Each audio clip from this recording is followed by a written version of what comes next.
আচ্ছা, তাহলে সাবঅর্ডিনেট কনজাংশনের ক্ষেত্রে প্রথমে আপনাকে জেনে রাখতে হবে একটি কাজ আরেকটি কাজের উপর যখন নির্ভরশীল হয়ে যদি অর্থ হয় তখন নির্ভরশীল। কিরকম? বইটি দিলে 10 টাকা দিব, তোমার আমার সাথে দেখা করলে কফি খাওয়াবো, কালকে ক্যাম্পাসে গেলে জমা দিব। তাহলে জমা দেওয়াটা ক্যাম্পাসে যাওয়ার উপর নির্ভরশীল, কফি খাওয়ানোটা তুমি আসার উপর নির্ভরশীল, কলম দেওয়াটা 10 টাকার উপর নির্ভরশীল। একটি কাজ আরেকটি কাজের উপর নির্ভরশীল। কিন্তু কিছু কাজ যদি যদি শব্দটা যদি শর্তহীন ভাবে আসে, আমি সকালে বাসা থেকে বেরোবার সময় একটা ছাতা নিলাম, বিকেলে যদি বৃষ্টি হয়, এখন বলো ছাতা নেওয়াটা কি বৃষ্টি হওয়ার উপর নির্ভরশীল ছিল? এই নির্ভরশীল না হয়ে যদি বুঝাতে আমরা কি বসাই? In case.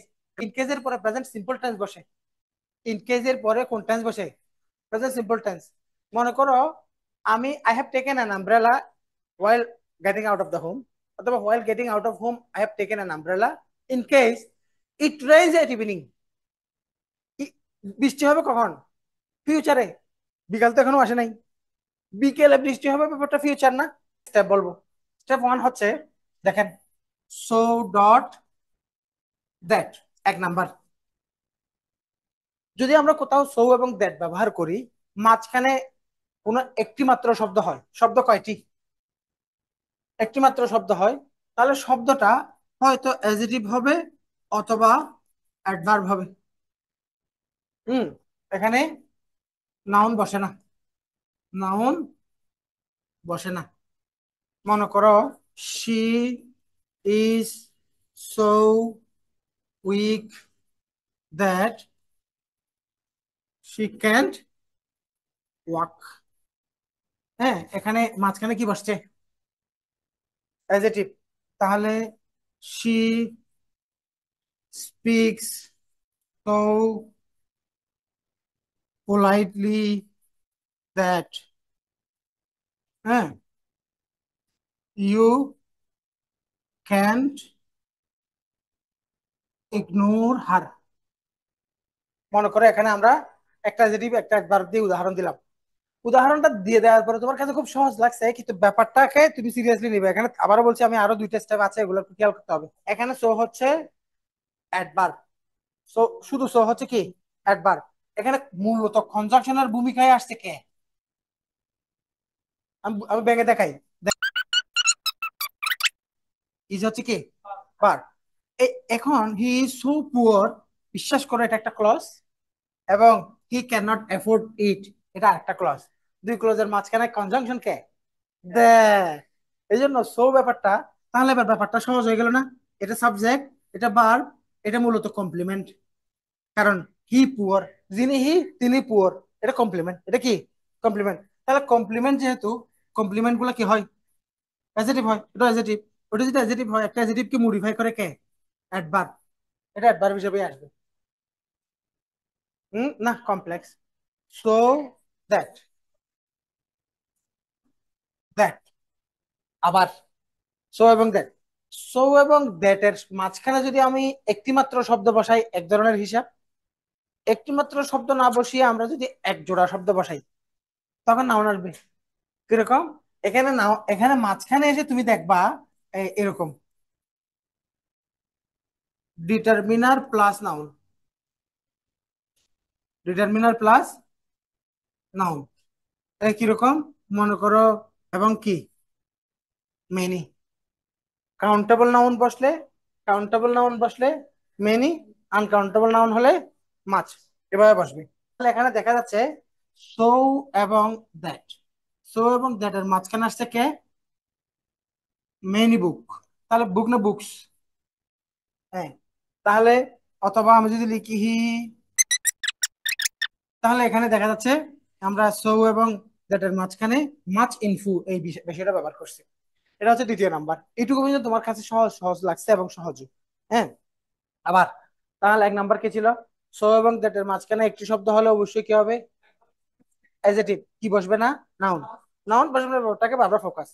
তারপরে যদি সো এবং দ্যাট এর মাঝখানে নাউন লাগে, তাহলে নাউনটা আসবে কি দিয়ে? ডিটারমিনার দিয়ে। ডিটারমিনার এবং এগুলো আমি এক্সাম্পল এক্সাম্পল দেওয়ার পরে তোমার কাছে গতানুগতিক সেন্টেন্স মনে হলেও আমার কাছে জিনিসটার জায়গাটা দেখানোর জায়গাটা হচ্ছে এই জায়গাটা। এবার আসো 3 নাম্বার, তৃতীয় নাম্বার। এটা অ্যাডজেক্টিভ, কিন্তু এটা আবার অ্যাডভার্ব। এটা ঠিক অ্যাডভার্ব। মানে কারণ এটা এটাকে মডিফাই করছে, এটা এটাকে সো বুকস তো না, কারণ কে কার মডিফায়ার ওটা বোঝা যাবে দুজনকে পাশাপাশি বসালে অর্থ মিলবে আর মিলবে না। তাহলে সো বুকস কি মিলে? মিলে না, কিন্তু সো মাছ হলে মিলে। এই জন্য কে কার মডিফায়ার ওভাবে চিন্তা করবো। এবার আমরা তৃতীয় নম্বরে যাচ্ছি, আমি একটু দ্রুত করতেছি। দেখো সো এবং দ্যাট, আবার সো দ্যাট এর তৃতীয় স্তর। আচ্ছা, এখন এই জায়গায় আমি বসাতে চাচ্ছি কি? বসাতে চাচ্ছি হচ্ছে A N plus noun, A N plus noun, অথবা সাধারণ adjective plus noun, adjective plus noun, এভাবে চিন্তা করতে পারো। আবার আবার একটু হিসাব দাও, একটার সাথে একটা যদি সম্পর্কটা ক্লিয়ার থাকে তাহলে তোমার কাছে একটু জটিল লাগবে না। এক নাম্বার হচ্ছে একটি শব্দ হবে এজেটিভ অথবা অ্যাডভার্ব হবে। দ্বিতীয় নাম্বার হচ্ছে দুইটি শব্দ হবে, একটি নাউন একটা অ্যাডজেক্টিভ হবে, একটা ডিটারমিনার হবে, একটা ডিটারমিনার হবে। এটা দ্বিতীয় নাম্বার। তৃতীয় নাম্বারে এসে আমরা ডিটারমিনার না সাধারণ অ্যাডজেক্টিভ প্লাস নাউন বসাবো। এখন সাধারণ অ্যাডজেক্টিভ প্লাস নাউন যখন, এটা একটু জটিল, ভালোভাবে মনোযোগটা ফুল রাখবা। সাধারণ অ্যাডজেক্টিভ প্লাস নাউন বসাতে গিয়ে আমরা দেখছি নাউনটার বৈচিত্র্যতা। নাউন তিন প্রকার। নাউন কয় প্রকার? তিন প্রকার। কেমনে? নাউনটা কাউন্টেবল, নাউনটা আনকাউন্টেবল। কাউন্টেবল হলে আবার দুই প্রকার, এটা হয় সিঙ্গুলার, এটা হয় কি প্লুরাল। এখন কাউন্ট আনকাউন্ট, তাহলে এক নাম এক দুই তিনটা প্রকার পেয়ে গেছি। হুম। আবার এখানে সো দ্যাট, তো আমরা এখানে একটা জিনিস মাথায় রাখবো, এখানে আমরা সাচ দ্যাট কেও ব্যবহার করতে পারবো এই ফরম্যাটে। সো দ্যাট যেমন হবে, সাচ দ্যাটও হতে পারে। প্রথম মনে রাখবা, যখন আনকাউন্টেবল হবে তখন কিন্তু আমাদের বসবে সাচ, সো বসবে না। আনকাউন্টেবলের ক্ষেত্রে কি বসবে? সাচ। আর যখন কাউন্টেবল হবে তখন দুই প্রকার, একটা হচ্ছে কি সিঙ্গুলার, একটা হচ্ছে প্লুরাল। যদি প্লুরাল হয় তখনও সাচ বসবে, তখনও কি বসবে? সাচ। কিন্তু যদি সিঙ্গুলার হয় তখন সো বসবে এবং তখনও সাচ বসে। অর্থাৎ সাচ প্রত্যেকটার সাথে বসবে। Such that, so that, such that, so that. উদাহরণ দেওয়া ছাড়া ঝামেলা ঝামেলা লাগতেছে না? প্রত্যেকটার একটা একটা উদাহরণ দিয়ে আমি দেখাচ্ছি। এখন আমরা উদাহরণ দিয়ে জিনিসটা প্র্যাকটিক্যালি একটু দেখাই। এখন তাহলে বলো, আমাদের প্রথমটা ছিল একটি শব্দ এডজেক্টিভ অথবা অ্যাডভার্ব, দ্বিতীয়টা হচ্ছে ডিটারমিনার প্লাস নাউন, তৃতীয়টা হচ্ছে এডজেক্টিভ প্লাস নাউন। তৃতীয়টা কি? Adjective plus noun. Adjective plus noun বসাতে গিয়ে আমরা নাউনের ভ্যারাইটিটা এভাবে দেখলাম। দেখলাম নাউনটা কি হবে? সিঙ্গুলার। এখন তার গাড়িটা দামি গাড়ি, তার কাছে এত দামি গাড়ি আছে, ওটা আমি কেনার কথা ভাবতেই পারি না। তার কাছে এত দামি একটা গাড়ি আছে, একটা গাড়ি, তার কাছে এত দামি একটা গাড়ি আছে যার যেটা কেনার কথা আমি ভাবতেই পারি না। তাহলে ইংরেজি কি হবে?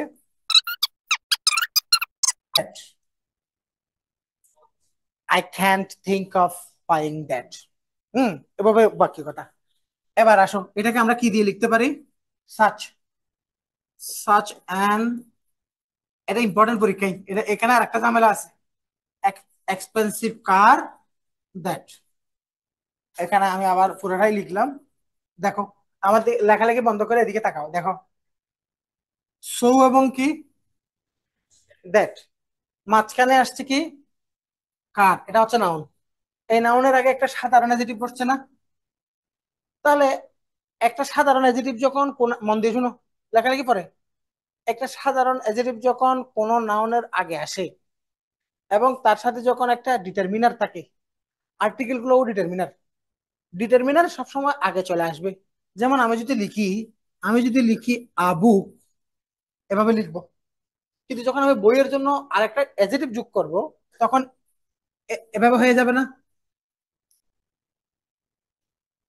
নাকি গুড আবুক, এটা আগে থেকে আবুক ছিল, আর শব্দটা আগে থেকে বইয়ের সাথে ছিল, কিন্তু আমি কি গুড আবুক লিখছি না আ গুড বুক লিখছি? তাহলে সাধারণ অ্যাডজেক্টিভ যখন আসে, ডিটারমিনেটটা সবসময় কোথায় চলে আসে? হ্যাঁ।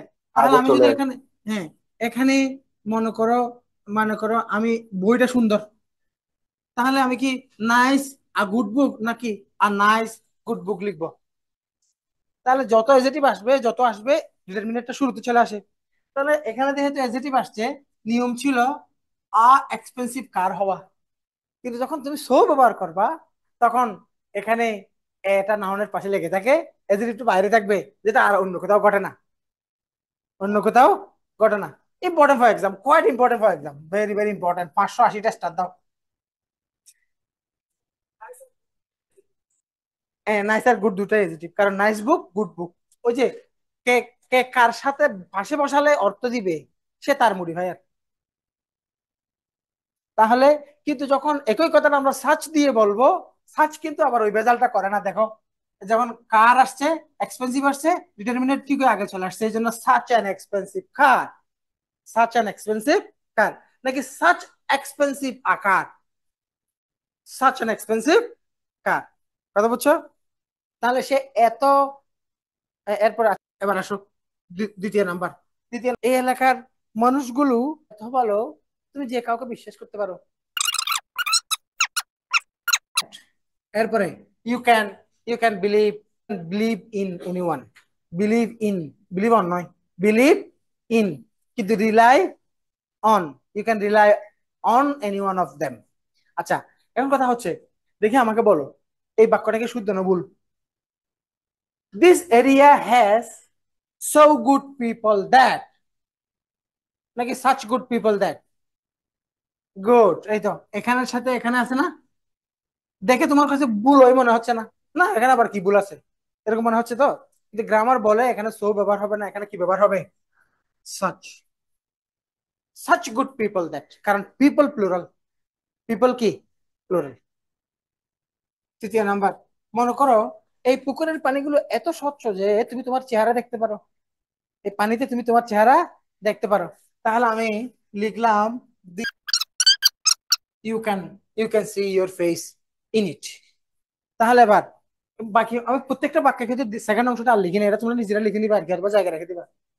এখন দেখো, সো ক্লিন ওয়াটার হবে, কি হবে? সাচ গুড, এই তো কাজের কাম করে দিছি। ঝামেলা যতই হোক আমি ক্লিয়ার বুঝাতে পারছি। ধরো সো এবং দ্যাট এর মাঝখানে যদি কোনো স্পেস না থাকে, তাহলে আমরা আমাদের মাথায় রাখতে হবে এখানে একটা কি বসা, মডাল অক্সিলারি বসা, অর্থাৎ এখানে মডাল অক্সিলারি ক্যান।